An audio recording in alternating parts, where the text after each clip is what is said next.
لو اتعرض عليك مليون دولار عشان تدخل المكان ده هترفض فورا بعد ما تشوف اللي حصل لأبطال فيلم النهارده. عايزك تركز معايا وجهز مشروبك اللذيذ ويلا نبدأ الفيلم. بيبدأ الفيلم بفرانك وهو شخص محكوم عليه بالمؤبد، وبعد ما بيخلص شغله بيرجع تاني على الزنزانة اللي مسجون فيها، وبنشوفه وهو بيكتب رسائل لبنته واللي من الواضح انه بيحبها وكان مفتقدها جدا، وبنشوفه بيطلع صورتها وبيقعد يبص فيها. ومع ان فرانك بيكتب رسائل لبنته كل يوم لكن مفيش اي رد منها خالص. وبعدها بنشوفه وهو خارج متعصب ورايح لزنزانة تانية، وهنا بنشوف شخص جديد اسمه ريجي اللي كان يعتبر مسيطر على السجن كله. وبنشوف في مشهد تاني مجموعة من المساجين وهم بيحاولوا يهربوا من السجن عن طريق حفرة في الأرض، فضلوا يحفروا فيها لمدة طويلة جدا، وبعد ما بيخلصوا حفر بينزلوا واحد ورا التاني ما عدا شخص واحد بس، واللي كان واضح إنه مستني حد تاني من صحابه، لكن صاحبه ده بيتأخر عليه جامد فبيقرر ينزل ويسيبه لوحده. وفعلا بعد شوية بيظهر فرانكو هو كمان وبينزل وراهم للحفرة. وعشان نفهم القصة من أولها بنرجع فلاش باك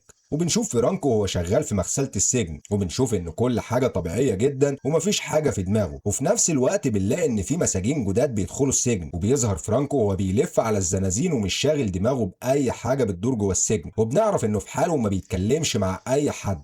وفي لحظة دخول المساجين الجداد للسجن بنشوف انهم بيتعمل عليهم حفلة، وان المساجين القدام بيشتموهم وبيهنوهم وهم بيتوزعوا على الزنازين. وفي الوقت ده فرانك كان مستني يشوف مين اللي هيسكن معاه لحد ما لقى شاب شكله غلبان شوية لكن ما بيديلوش اي اهتمام خالص. وحتى اما الشاب حاول يسلم عليه فرانك ما مدلوش ايده. وبعدها بيوصل جواب لفرانك من بنته، وده بعد مدة طويلة جدا من غير رسائل، بس لما بيفتحه بيتصدم جدا، وده لانه بيعرف ان بنته دخلت المستشفى وانها في حالة حرجة. وعشان البنت تعتبر اغلى حاجه عنده فضل قاعد طول الليل يفكر فيها ومش عارف يطمن عليها ازاي. بعدها بنرجع لمشهد وهم بيحفروا في الارض وكانوا متوترين جدا عشان الحرس كانوا معديين من مكان قريب منهم فبيوقفوا الحفر لحد ما الحرس بيمشي. ونرجع تاني فلاش باك عشان نشوف فرانكو وهو حزين على بنته ورايح الكنيسه بتاعت السجن يقعد لوحده، وبيبقى مش عارف يساعدها ازاي ولا حتى يشوفها ولا يطمن عليها. بس وهو في اوضه الاعتراف بياخد باله من حاجه غريبه، وبيعرف ان المكان ده بيوصل لغرفه الغسيل اللي مفيش حد بيدخلها غيره. وفي نفس الوقت بنشوف مسجون تاني واللي بيبقى شغال في تجارة المخدرات في السجن، بس المخدرات دي هو اللي بيصنعها بنفسه، وانه متفق انه يوصل كميات للمساجين كل يوم في ميعادها، وده طبعا بمساعدة مسؤولين السجن اللي بيبقوا عارفين وسايبينه عشان يسترزقوا منه هم كمان. وطبعا محدش بيقدر يقرب منه خالص لانه محمي من ضباط السجن، علشان كده تلاقيه ماشي بكل ثقة ومحدش بيعرف يقرب منه. وبنشوف في مشهد تاني ان في مسجون ما كانش دافع حساب المخدرات اللي خدها، فالظابط بتاع السجن خلاه يقطع صباعه كنوع من العقاب. اما فرانك بيرجع تاني للمغسله اللي شغال فيها وبيشوف فتحات في كل مكان بتوصل لمواسير الصرف الصحي. وبالليل بيقعد مع صاحبه الوحيد بيري اللي كان اقرب حد ليه في السجن، وبنشوفهم وهم بيلعبوا شطرنج لكن بيتكلموا بالغاز، وبنعرف ان هم بيتفقوا على خطه للهروب بس من غير ما حد يحس بيهم، لان لو حد عرف مش بعيد ياخدوا اعدام. بعدها المسجون اللي كان مع فرانك في الزنزانه بيسيبهم وبيمشي، فبيحس ان في حد بيجري وراه فبيحاول يهرب. وفجاه لما دخل الحمام الدخان بيخفيه هو والبلطجي اللي كان ماشي وراه، وما بنعرفش ايه اللي حصل بعد كده. اما فرانك كان لسه بيتفق مع بيري على كل حاجه وبيحاول يقنعه انه يبقى في صفه ويهربوا سوا لانه مش هيعرف يهرب لوحده، وبيعرفه بكل التفاصيل اللي شافها طول الفتره الاخيره. ولكن بيري كان خايف لان محدش قدر يهرب من السجن ده قبل كده، لكن الموضوع شغله ويا دوب بيخرج من هنا ويا دوب بيخرج من هنا. وبنشوف بدري المسجون الجديد وهو راجع للزنزانه. وتاني يوم فرانك بيروح لملاكم شاب في السجن، الملاكم ده محدش قدر يهزمه قبل كده وكان انسب واحد يقدر يساعد فرانك، عشان كده فرانك كان باني خطته كلها عليه. ومن اللحظه دي المصارع وبيري وفرانك بيتجمعوا سوا عشان يحطوا الخطه المثاليه للهروب، وكل يوم بقوا يتدربوا عليها عشان يشوفوا هيقدروا يهربوا ولا لا. وبالفعل كل اللي بيتفقوا عليه بيحصل معاهم بالظبط. فبيقعد فرانك يعرفهم الاماكن اللي يقدروا يخرجوا منها وازاي هيقدروا يهربوا من السجن، وفرانك بيعمل لهم خطه عشان يلهي الحراس عنهم يوم ما هيهربوا. وبيبدا فرانك يجمع الناس اللي هيبقوا محتاجين يهربوا هم كمان، بس الموضوع كله بيبقى في سريه تامه ولا اكنهم بيعملوا اي حاجه. اما بيري فكانت مهمته انه جهز خطه كويسه تخرجهم من الانفاق اللي هيدخلوها بعد ما يحفروا حفره في اوضه الغسيل، وفرانك دوره كان يدخلهم للمغسله. بس المشكله ان كان في مسجون واخد باله من كل اللي اللي بيحصل وبدأ يشك فيهم. وبعدها بنشوف تفاصيل الخطة دي، وتفاصيل الخطة ان المصارع يلهي السجن كله بماتش بينه وبين اقوى واحد في السجن عشان الكل ينشغل، وبكده يقدروا ينفذوا خطتهم وبعدها يحصلهم ويهرب معاهم. لكن المسجون اللي كان مركز معاهم ما كانش مفارقهم في اي مكان، ويوم تنفيذ الخطة بيروح لأوضة الاعتراف اللي في الكنيسة، وبعدها بنشوف يوم التنفيذ. لكن المسجون كان مركز معاهم قوي وما كانش مفارقهم في اي حتة بيروحوها وكان ماشي وراهم. ويوم التنفيذ بيروحوا لأوضة الاعتراف اللي في الكنيسة وبيحفروا الفتحة اللي فرانك كان شافها لحد ما بيكتشف ماسورة فعلا بتوصل بالأوضة، فواحد منهم بيفتح الفتحة دي وبيدخلوا كلهم ورا بعض، وساعتها بيفضلوا يزحفوا لحد ما بيوصلوا للأوضة اللي كانت مليانة مية طول الطريق، ولازم يوصلوا في وقت قياسي قبل ما يتكشفوا. وما بين الماضي والحاضر بنشوف فرانك وهو مركز على أداء التفاصيل، زي إنه بيروح يستحمى ويشوف مكان الصرف بتاع الحمامات عشان يقدر يحدد المكان اللي هيحفروا فيه، لكنه بيتصدم لما بيلاقي المسجون اللي مراقبهم ده عارف كل حاجة. فرانك هنا بيقلق إن خطته تفشل، وفي الوقت ده بيبقى راجع في الزنزانة بيتفاجئ ببدري وبيشوفه هو بيحاول ياخد جرعة مخدرات، فبيجري يزقه ويزعق له وبيعرفه إن هو لسه صغير ومش محتاج يدمر نفسه بالسهولة دي. وبنعرف بقى إن بدري مسجون ظلم عشان كده حاسس إن مستقبله ضاع. أما فرانك بيروح يتكلم مع بيري صاحبه وبيعرض عليه إنهم ياخدوا بدري معاهم، وهو عيل صغير من دور بنته وصعب عليه. بعدها بنرجع تاني للوقت اللي كانوا بينفذوا الخطة فيه، وبنشوفهم وهم ماشيين في نفق كله مية، وبرغم إنهم ما بيعرفوش يعوموا إلا إنهم بينجحوا إنهم يعدوا للناحية التانية. وبنشوف كمان إن تاجر المخدرات كان معاهم، وعشان نعرف هو وصل لهم إزاي تعالوا نشوف فرانك وهو رايح يتفق معاه وبيعرض عليه خطة الهروب كلها. وبرغم إن تاجر المخدرات كان مقضيها بدماغه في السجن إلا إنه كان نفسه يخرج، وعلشان كده فرانك بيستغل الفرصة دي وبيعرض عليه إنه يبقى معاهم مقابل إنه يدي جرعة مخدرات زيادة لبلطجية السجن، وخصوصا رئيسهم اللي اسمه ريجي. وطبعا تاجر المخدرات ما بيتأخرش عنه وبيقوم يحضر له جرعة ما تخرش المية. وبنرجع تاني للحاضر وبنشوفهم وهم بيهربوا، وساعتها اكتشفوا حيطة كبيرة في النفق اللي ماشيين منه. الحيطة دي ما كانوش عاملين حسابهم عليها خالص، لكن بيري قرر انه يحفر الحيطة دي عشان يعمل لهم مخرج للناحية التانية، وده لانهم مش هيقدروا يرجعوا تاني. وبنشوف اول واحد بيدخل من الحيطة ما بيلحقش يكمل حفر والطين بينزل فوق وبيدفنه. واما بنرجع ورا شوية بنشوف فرانك وبيري وهم قلقانين يوم تنفيذ العملية ومستنيين ريجي عشان يموت، وبكده يقدروا يلهوا الحراس وبعدها يبداوا تنفيذ الخطة. وبيستنوا لحد ميعاد النور ما بيقطع، وبيبدا فرانك يعمل اشارة التحرك ليهم كلهم، وبيبان الوضع هادي وطبيعي جدا ومحدش كان حاسس باي حاجة. ده حتى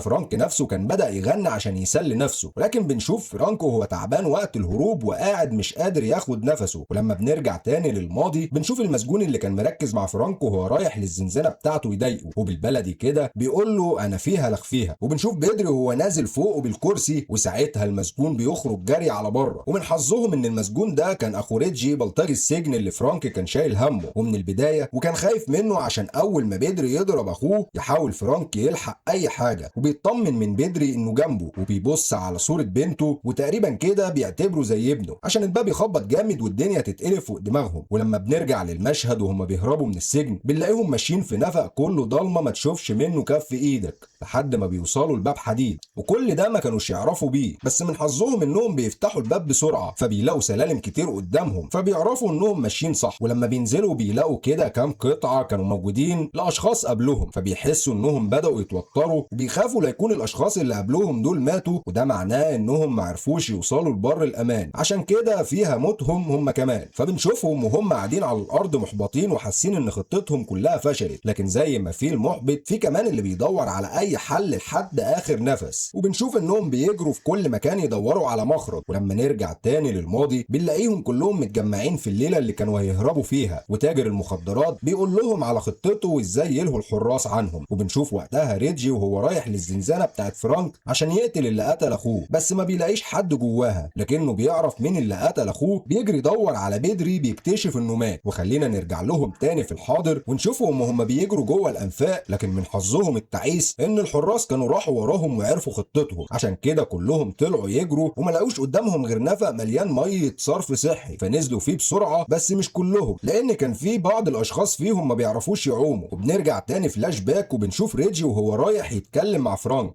علشان يقول له اللي حصل، وبيبان قد ايه ان فرانك بيخاف منه ومحدش بيقدر يقف في وشه. وهنا ريجي بيمارس عليه اسلوب التخويف عشان يقول له على كل حاجه، لكن فرانك كان ثابت مكانه مكانه مش مهزوز، وكل اللي كان بيفكر فيه انه لازم يهرب من السجن عشان يطمن على بنته. وبنرجع تاني للحاضر وبنشوفه هو طالع من نفق الصرف الصحي، وما كانش قادر ياخد نفسه خالص لانه ما بيعرفش يعوم، بس اخيرا قدروا يعدوا الناحية التانية، وما صدقوا عدوا وطلعوا يجروا كلهم. وبنرجع مرة تانية للماضي عشان نشوفه هو في الحمام بياخد دش، وحواليه اصحابه اللي متفق معاهم، وكل واحد بيبدأ يتحرك عشان يعمل اللي عليه. بدر بيجهز ادوات الحفر والحديد اللي هيحفروا بيها، والملاكم بيجهز المتفجرات اللي هتساعدهم يعدوا. اما تاجر المخدرات فكان رايح يوصل المخدرات لريجي علشان يلهي الحراس بيه. اما فرانك بقى فكان متجه لناحية اوضة الغسيل عادي جدا، لحد ما واحد من الحراس خلاص وقفه وقال له مراته جاية تزوره. فبيتفاجئ فرانك لانها اول مرة تعملها من اول ما اتسجن، وبيحس ان في ورا الزيارة دي حاجة هو مش عارفها. بس اما بنرجع تاني للحاضر وبنرجع تاني للمشهد اللي في الحاضر، وبنلاقيه بيجري وبيقاوم علشان يهرب لحد ما بيوصل لسكة القطر اللي كانوا مخططين ليها من البداية. فبنرجع تاني فلاش باك وبنشوف فرانكو وهو رايح يقابل مراته اللي كان باين على وشها الزعل، واول ما بتشوفه بتفضل تعيط وبتعرفه ان بنتهم ماتت، وانهم ما قدروش يلحقوها في المستشفى، وان حالتها كانت صعبة جدا. وهنا بقى كانت الصدمة الكبيرة على فرانك، لانه كان بيعمل كل ده عشان يوصل لبنته ويطمن عليها. وهنا فرانك حس ان الدنيا كلها اسودت في وشه، وبعدها بيقوم يرجع للسجن تاني وهو محبط، وزي ما تقول كده بيرجع في كلامه عشان ما بيبقاش عايز يهرب خلاص، لان اللي كان بيهرب علشانه خلاص ماتت.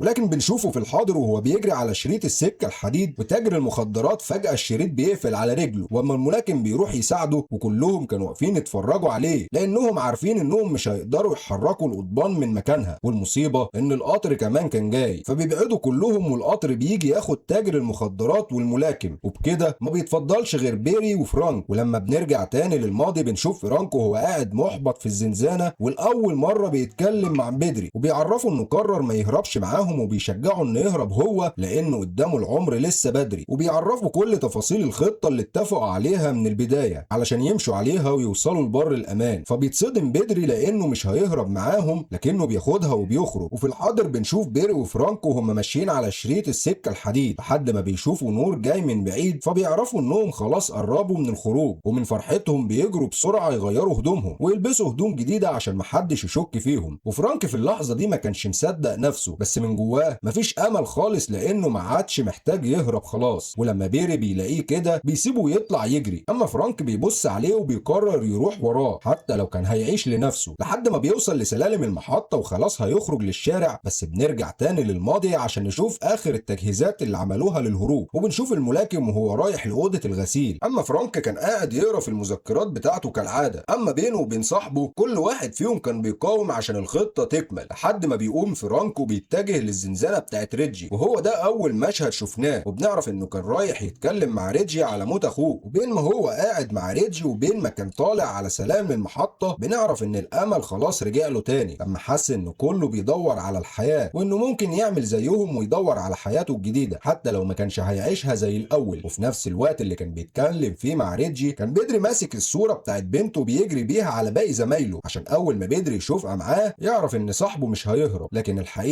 الحقيقة انه كان عايز ريجي يقتله، واداله كمان الحديدة اللي هيضربه بيها. فريجي قام طعنه في ظهره، والطعنة دي خلته يجيب دم من بقه لدرجة انه كان بيتلوى من كتر الوجع. وبنكتشف انه عمل كل ده عشان يلهي الحراس ويبعدهم عن صحابه. ولما جرس الانذار ضرب في السجن وقت ما كانوا بيهربوا كان علشان الحراس لقوه اتصاب ولحقوه على اخر لحظة. وبتبدأ ذكريات فرانكو كل حاجة مر بيها قدام عينه بسبب الإصابة الخطيرة اللي كانت فيه، وبنعرف انه كان بيعاني طول الوقت لكن محدش حس بيه، ويا دوب خرج من المحطة والنزيف اشتغل تاني في بطنه. وقت ما خرج للشارع بيشوف بنته وهي واقفة مستنياه علشان نعرف انه بيلفظ اخر انفاسه الاخيرة، وانه حتى لو ما كانش لحقها في الدنيا فخلاص هيروح لها ويكمل معاها في مكان تاني. ووقت ما كان بدري واقف مستنيه يجي واتأخر نزل هو وهرب مكانه علشان نكتشف ان كل ده كان فرانك بيتخيله هو بيموت اصلا جوه السجن وما هربش ولا حاجة معاهم، وده طبعا بسبب اصابته والضربة القوية اللي ريجي ضربها له. فروحه بدأت تطلع وبدأ يتخيل كل اللي حصل ده وهو لسه موجود في السجن بس خلاص مات. وهنا بقى بيظهر اخر مشهد في السجن وبدري بينزل الحفرة لما بيتأكد ان صاحبه مش هيجي، وبكده يكون خلص فيلمنا. وطبعا لو وصلت للحظة دي ما تنساش تشترك في القناة وتكتب لنا رأيك في التعليقات. سلام عليكم.